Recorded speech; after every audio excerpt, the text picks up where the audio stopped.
본격적인 공포영화 시즌인 여름이 돌아왔습니다.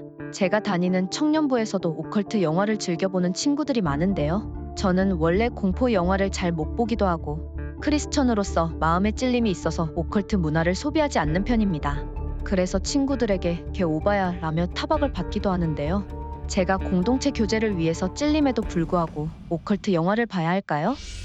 보지 마세요. 보지 마세요. 보지 마세요.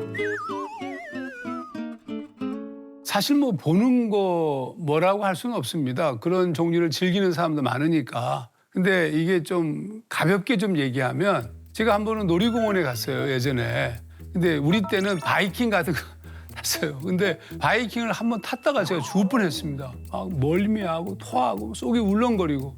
근데 그런 걸 즐기는 애들이 있어요. 가게 되면 막 두 번, 세 번을 타는 겁니다. 또 타겠다는 거예요. 제가 그날은 그냥 벤치에 앉아서 애들 소리 지르는 것만 구경했습니다. 목사가 거기서 무슨 공동체 교제 때문에 아니 여기까지 왔는데 청년들하고 같이 이렇게 어울리셔야지 왜 거기 앉아 있습니까? 라고 얘기하는 사람 한 명도 없었어요. 또 타야 될 이유도 없습니다. 마찬가지로 오컬트 영화도 그런 측면이 있습니다. 하지만 요즘 오컬트 영화는 이런 기호에 따른 뭐 호불호로 얘기할 수 없는 무엇인가가 있는 것도 사실이기 때문에 좀 주의할 필요는 있겠죠. 그렇다면 목사님은 크리스천들이 파묘, 검은 사제들, 사바와 등 오컬트 장르들을 가볍게 소비하는 세태에 대해서 어떻게 생각하시나요? 의도적으로 이제 질문하셨는지 모르지만 사실 파묘, 검은 사제들, 사바는 저희 교회 장재현 감독이 만든 영화라서 사실 저는 뭐 그렇게 심각하게 생각하지는 않습니다. 아까 제가 바이킹 얘기를 한 것처럼 사실 오컬트 영화도 비슷합니다. 어떤 애들은 바이킹 타듯이 봅니다. 근데 제가 바이킹을 힘든 것처럼 오컬트도 힘들죠. 근데 사실은 더 심각한 부분은 있어요. 어쩌면 비주얼에게 매우 영향을 받는 경향이기 때문에 저는 그런 것일지도 모르겠어요. 보고 나면 잔상이 오래 남아요. 또 별로 기분도 안 좋아요. 꿈에도 나와요. 그래서 이제 예전에는 꿈속에서 막 제가 막 사탄아 물러가라 막 이렇게 싸웠던 그런 적도 있습니다. 그렇지 않을지라도 보지 않는 것을 저는 권합니다. 이유는 뭐냐면 소위 스크립트 현상 때문에 그래요. 스크립트가 이게 뭐냐 쌓이는 걸 말하는 거거든요. 우리 정신과 생각에 내가 본 장면들이 쌓이는 거예요. 근데 그게 전부 부정적 메시지를 주고 있지 않습니까?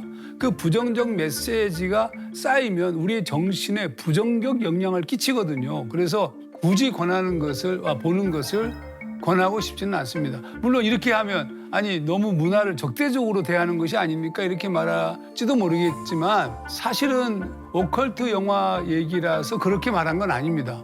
오컬트 영화만큼 아니 그보다 더 심각한 영화들이 있죠. 지나친 폭력적 범죄 영화들 뭐 도끼로 막 이렇게 어휴 정말 그리고 지나친 쌍욕들을 사용하는 영화들 노골적인 성애로물들 다 문제죠. 그만큼 자극적인 것은 위험합니다. 우리의 정신세계에 서서히 영향을 미치기 때문에 그렇습니다. 실제로 더 큰 문제는 있어요. 그런 종류의 영화들이 천만 관객을 동원하는 거예요. 이게 더 걱정스럽습니다. 그만큼 우리의 정신세계가 자극적인 것을 좋아하고 있다는 뜻이고 그리고 천만 관객이 반복된다는 말은 익숙해졌다는 뜻입니다. 그 익숙해졌다는 말은 일반화됐다는 뜻이거든요. 그러면 이게 우리에게 너무 자연스러워지는 겁니다. 웬만한 욕은 더 이상 욕이 되지 않고 제가 사실 고등학교 때 몰래 이제 뭐 별들의 고향 이런 야한 영화를 본 적이 있는데 선생님한테 들켜가지고 한참 혼났었는데 만약에 요즘 아이들에게 별들의 고향 보여주면요 웃을 거예요. 그냥 그저 그래요. 그 말은 무슨 뜻이냐면 우리가 그만큼 죄악에 그리고 성적인 것들에 너무 익숙해진 거예요. 그만큼 타락해졌다는 뜻입니다. 이처럼 익숙해지니까 더 세고 더 잔인하고 더 강력하고 더 무서운 것들을 만들려고 하는 겁니다. 그게 또 돈이 되니까 그래서 점점 악해져 가는 거죠. 이게 좀 어려운 얘기입니다만 연력학 제2법칙으로 말하면 엔트로피가 증가하는 거예요. 계속 무질서함과 파괴적인 것이 더 증가되고 더 심화되어지고 있는 것이 더 큰 문제죠. 우리가 좀 주의해야 될 부분이라고 생각합니다. 그렇다면 크리스천들은 대중문화를 어떻게 분별해서 어떤 문화는 받아들이고 어떤 문화는 경계해야 하는지 그 기준을 어디에 둘 수 있을까요? 아까 제가 이미 1,000만 명이 영화를 봤다는 그런 영화들이 등장했다는 말씀을 드렸는데 1,000만 명이 영화를 봤다는 것은 OTT 등 다양한 형태로 접근을 우리가 생각한다면 전 국민이 다 봤다고 해도 틀리지 않습니다. 그만큼 익숙을 넘어서 생활화되었다는 뜻이고 달리 말하면 막을 방법이 없다는 뜻입니다. 그러면 이런 질문을 할 수 있어요. 아니 좋은 기독교 영화를 만들면 되잖아요. 좋은 의도죠. 좋은 의도. 하지만 이미 자극적인 것에 길들여진 이들에게 기독교 영화 싱겁죠. 마치 마약을 경험한 이에게는 담배는 몸에 안 좋으니 피지 말라. 이런 얘기가 똑같죠. 그래서 저는 오히려 적극적인 미디어 교육이 필요하다고 생각합니다. 사실 과거에는 이 같은 필요성을 느꼈어요. 한국 교회가. 그래서 한국 교회가 그 요청을 쫓아서 미디어 교육을 한 적이 있습니다. 실제로. 근데 그때 우리의 미디어 교육은 어떻게 흘렀느냐 하면 리차드 니버가 쓴 그리스도와 문화에서 지적한 유형 중에 against the culture. 그러니까 문화에 적대적인 태도를 취했어요. 그래서 뭐 사탄은 대중문화를 선택했다. 뭐 이런 논리로 대중문화를 적대적 태도로 바라보고 보지 말게 했어요. 그게 순간적인 효과를 받습니다. 그런 그 음란한 영화, 혹은 뭐 폭력적인 영화, 혹은 그런 어떤 오컬트 종류 영화를 안 봤죠. 그 순간 효과를 받지만 그 사이에 이 세상 문화를 상업적 의도를 가진 세상이 주도하게 된 겁니다. 그리고 1,000만 명이 볼 수 있는 컨텐츠를 만들었어요. 정말로 재미있게. 그러니까 우리가 그동안 안 보는 것이 우리의 전략이었는데 다 보게 된 거예요. 1,000만 명이 보는데요. 무슨 방법이 있어요? 그만큼 이제는 이길 수 없는 영역이 되어버린 겁니다. 그런 의미에서 제가 처음에 얘기한 것처럼 영화 설교 같은, 저는 영화 설교를 하는데 미디어 해석을 통한 그런 작업들이 매우 중요하죠. 영화 설교 같은 경우만 하더라도 영화를 보고 나면 이런 질문이 생겨요. 아, 목사님은 이 영화를 보시면서 뭐라고 얘기할까? 일종의 필터가 생기는 거죠. 이런 노력들이 좀 필요할 것 같고 또 구체적으로 영화를 선정해서 그 영화를 자녀들과 함께 대화할 수 있는 기회도 굉장히 중요합니다. 영화를 그냥 마음껏 놓고 보게 하지 말고 본 후에는 반드시 토론이 필요하다. 얘기, 그 아이들의 얘기를 듣고 설명해 주는 시간들이 꼭 필요하다고 생각합니다. 그래서 이렇게 적극적으로 해석하는 것이 좋다. 저는 예전에 보지 말라고 하던 시절, 그러니까 뭐 뉴에이지 얘기를 하고 보지 말라고 할 때도 우리가 보통 이게 설날이 되게 되면 그 신문에 옛날 신문 보던 시절에 영화가 이렇게 쫙 프로그램이 며칠 동안 쫙 나오잖아요. 그럼 그때 보지 말자. 보지 않는 것이 중요하다. 이런 논리를 폈었는데 저는 그때도 그걸 쭉 그 모든 영화 프로그램 다 본 다음에 꼭 볼 영화들을 동그라미 치고 그건 반드시 보자 이렇게. 그러니까 우리에게 이제 필요한 것은 이미 대중화되어지고 일반화되어진 세상 문화에 대해서 적대적 태도를 취하는 것보다 적극적으로 해석하는 노력이 필요하다. 그것이 지금 이 시대에는 더 필요한 것이 아닌가 이렇게 생각합니다. 목사님께서도 혹시 이런 장르를 접해본 경험이나 즐겨 하셨던 시절이 있으셨나요? 저는 뭐 아까 얘기했듯이 거의 보지 않습니다. 그런데 영화 설교를 하면서 단지 봐야 하는 상황이 벌어져요. 그때는 봅니다. 근데 저는 그런 영화를 보더라도 예를 들면 곡성을 봤어요. 곡성 정말 엄청 무서워.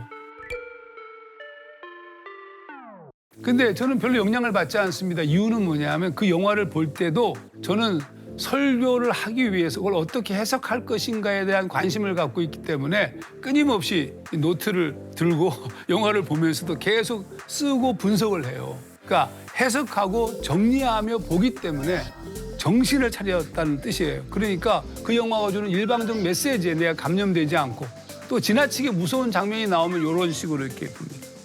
청년들이 가져야 될 매우 중요한 것 중에 하나가 영화를 해석하는 법들을 좀 공부해야 되고 적극적으로 토론하고 나누는 시간들을 갖는 것이 더 중요하다고 생각합니다. 목사님 성도 중에는 청년 문화인이 많다고 들었는데요. 문화예술인들이 목사님께 이러한 고민을 나눌 때 어떻게 말씀해 주시나요?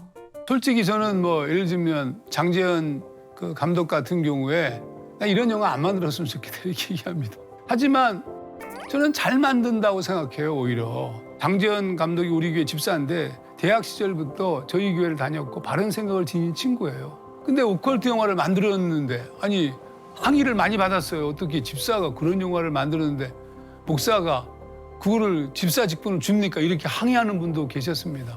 근데 사실은 저는 오히려 장지현 감독 같은 감독이 필요하다고 생각해요. 이유가 뭐냐면 오컬트 영화를 보시면 알지만 대부분의 영화가 찝찝하게 끝나거나 막 놀래켜요.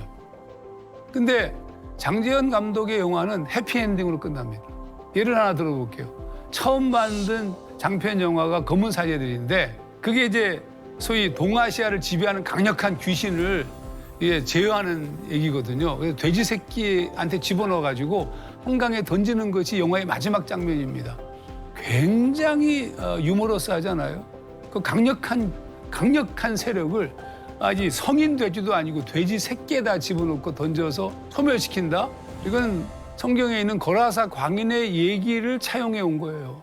또 그 영화 속에 매우 중요한 대사가 나오는 이런 대사예요. 신은 인간을 그렇게 만들지 않았다. 그러니까 귀신 나부랭이가 뭘 할 수 있는 존재가 아니라는 메시지를 집어넣은 겁니다. 그러니까 놀라운 메시지가 은연중에 들어간 거죠. 온통 음산하고 찝찝한 영화를 다르게 구현한 것이고 여기에 저 같은 사람들이 해석하는 순간 복음적 영화가 될 수 있는 거니까 얼마나 유익한 겁니까? 그냥 뭐 무조건 놀래키고 뭐 무섭게 하고 이런 게 아니라 해피엔딩으로 긍정적으로 메시지를 끌어내는 작업들이 오히려 더 필요하지 않는가. 근데 감사한 것은 1000만 명이 본다는 거죠, 그 영화를. 저는 오히려 잘했다라고 얘기할 수 있습니다.